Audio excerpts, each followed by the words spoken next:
In the vast, terrifying tapestry of the multiverse, few symbols evoke a visceral recoil quite like the spider. It is an archetype that transcends the boundaries of planes and realities. It manifests in the nightmares of mortals on Innistrad, the savage food chains of Jund, the glistening hellscapes of New Phyrexia, and the abyssal depths of the Forgotten Realms. The spider is an architect of entrapment, a patient weaver of fate, a silent devourer of hope. Dragons may burn cities, demons may claim souls.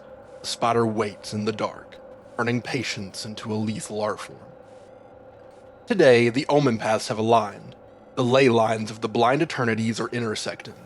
We are drawing 5 legendary matriarchs into a single, inescapable void arena to answer a question of absolute hubris. When the irresistible force of Phyrexian perfection meets the immovable object of the void's hunger, what remains to be eaten? Welcome back to the channel. Today is a dissection of horror itself. We are conducting a what-if tournament simulation, but instead of just throwing stats at a wall, we're analyzing biological distinctiveness, magical capabilities, and the specific flavor of horror these entities represent. We have a bracket of nightmares today.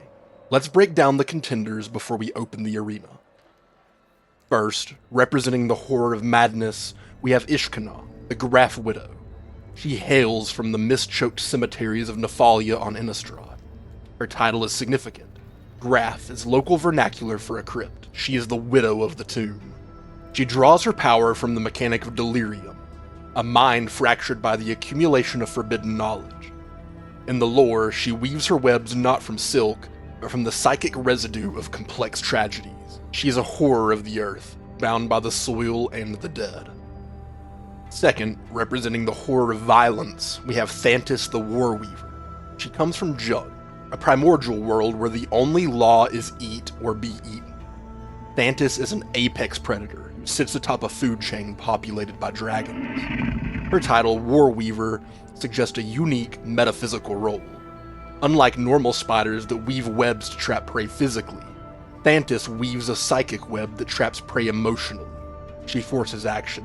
She compels her prey to abandon diplomacy and attack, turning any duel into a barroom brawl. Third, representing the horror of assimilation, is Sheoldred the Apocalypse. She's a Praetor of New Phyrexia, the leader of the 7 Steel Thanes. Her flavor text is a manifesto. Gix failed, I shall not. She represents the perfection of machine flesh. Her primary weapon is the glistening oil, a viral nanotech that rewrites genetic code to serve Phyrexia. She wants to repurpose you. She is the Borg of the magic multiverse, with a sadistic, spider-like patience. Fourth, representing divine tyranny, is Lolth, the Spider Queen, a literal goddess of the abyss. She commands 9th level magic, including Power Word Kill and Time Stop. She is arrogant, chaotic, and infinitely powerful within her own domain. And finally, a secret contender. A horror from the outer dark that predates magic lore entirely. If you enjoy these deep dive theoretical battles, do me a favor. Smash that like button and subscribe. It tells YouTube that lore content matters. Alright, let's open the Omen Path. Round 1. The Grafwidow versus the Warweaver. The venue is a warped fusion of the Ulvenwald forest and the Jund primordial jungle. Fog clings to massive, volcanic fern trees. Ishkanah arrives first, sensing the volcanic heat of Jund. She retreats into the mists of the Ulvenwald sector. She spins a perimeter of webs, utilizing the corpses of local fauna to fuel her magic. She spawns her brood swarm, 3 spiderlings that act as a living wall and extensions of her will. Her strategy is classic attrition. Hide in the fog, stall the game. Use her necrotic drain to siphon the opponent's life from a distance without ever making contact. But Thantis isn't here to hide. Thantis bursts through the Omen Path, a towering behemoth of red and green chitin. She does not scout. She roars, a sound that shakes the leaves from the trees. The moment she enters, the subtle, creeping dread of Ishkanah's delirium is shattered by a wave of primal aggression. Thantis possesses a unique metaphysical ability. She forces action. She compels all creatures to attack. She removes the option of pacifism. Ishkanah's broodlings, typically obedient extensions of her will, are overcome by the red mana in Thantis' aura. The must-attack compulsion overrides their brains. They break formation, chittering wildly, and charge the massive Jund spider. And this is exactly what Thantis wants. Thantis possesses a terrifying biological adaptation. She feeds on kinetic energy. Whenever a creature attacks her, she gains physical mass. She weaponizes the fight response of her enemies. Impact, growth, impact, growth. Every time a broodling bites her, Thantis swells. Her chitin hardens into diamond-hard plates. She snaps the broodlings up like popcorn, fueling her rampage. Forced out of her hiding spot by the irresistible compulsion to fight, Ishkanah descends from the canopy. She attempts to fire bolts of black mana, rotting patches of Thantis' skin. But Thantis has fought dragons while burning. Pain is just more data. Ishkanah is soft, built for birthing and hiding. Thantis is built for crushing. The Warweaver's mandibles, now the size of tree trunks, close around Grafwidow's abdomen. There's a wet, sickening crunch.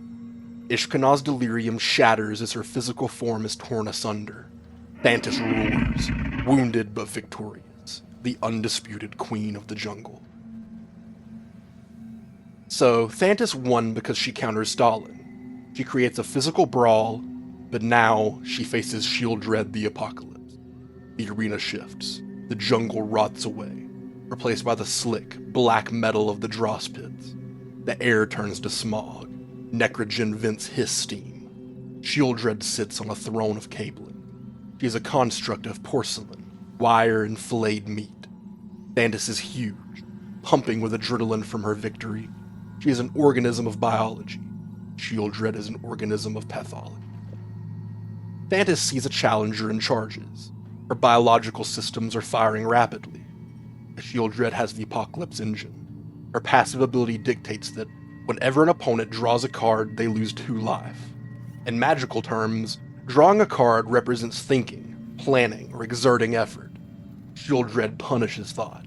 As Thantis processes the combat, her blood begins to curdle. Sheoldred weaponizes Thantis' own metabolism against her. Thantis ignores the pain and slams into the Praetor. The impact is tremendous. Sheoldred's chassis buckles. Thantis bites deep into the Praetor's shoulder, seeking vital organs. But this is the fatal error. Sheoldred does not contain blood. She contains glistening oil. Thantis' mouth is flooded with the raw viral agent of Phyrexia. The oil begins to rewrite Thantis' DNA instantly. The growth Thantis experienced in the last fight is hijacked. Her muscles twist into synthetic cables. The red fire in her eyes dies, replaced by the violet glow of Phyrexia. Thantis does not die. She is completed. She kneels before the Praetor. Sheoldred wins. Now we enter the heavyweight.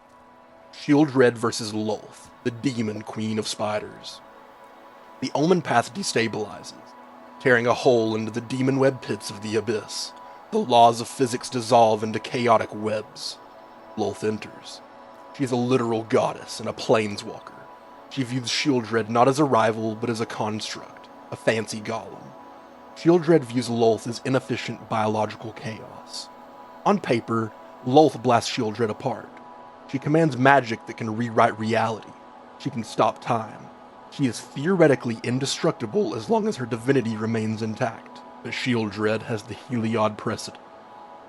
During the invasion of Theros, Phyrexia proved they could corrupt gods. How? Not by fighting them directly, but by infecting their worshippers. Heliod is a being of belief. When his followers were completed, their prayers changed. They stopped praising the sun and started praising the machine, and so the god became the machine.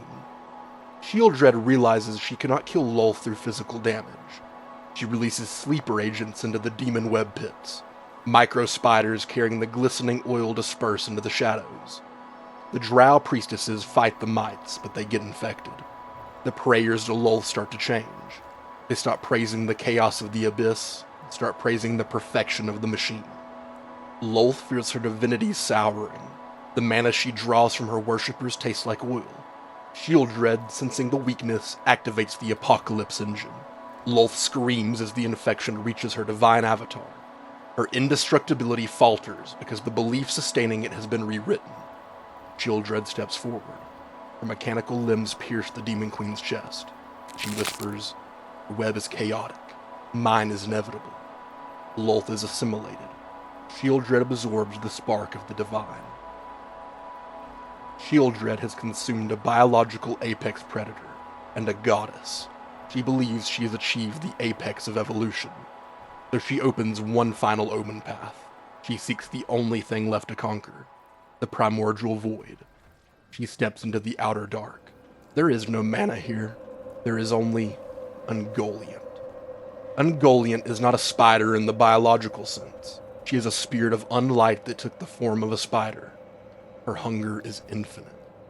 In the deepest lore, she consumed the two trees of Valinor, the literal sources of holy light for the universe. She drank the wells of creation dry. She grew so large, her darkness choked the world. She even overpowered Morgoth, a god of destruction, forcing him to scream for his armies of Balrogs to save him. Sheoldred stands in the void. Her sensors ping. Nothing. She activates her Apocalypse engine. She sprays the glistening oil at the approaching shadow. She expects the oil to latch onto cells and perfect them. But unlight is a negation of existence. It is the antimatter of the soul. The oil hits the unlight, vanishes, and Goliant eats the oil. Sheoldred watches in horror, an emotion she thought she had excised. Ungoliant has eaten the light of creation. Necrotic fluids of Phyrexia are merely a different flavor of seasoning. Ungoliant descends. She is not large, she is without scale. Sheoldred triggers her death-touch spines. They pierce the unlight, find nothing to poison.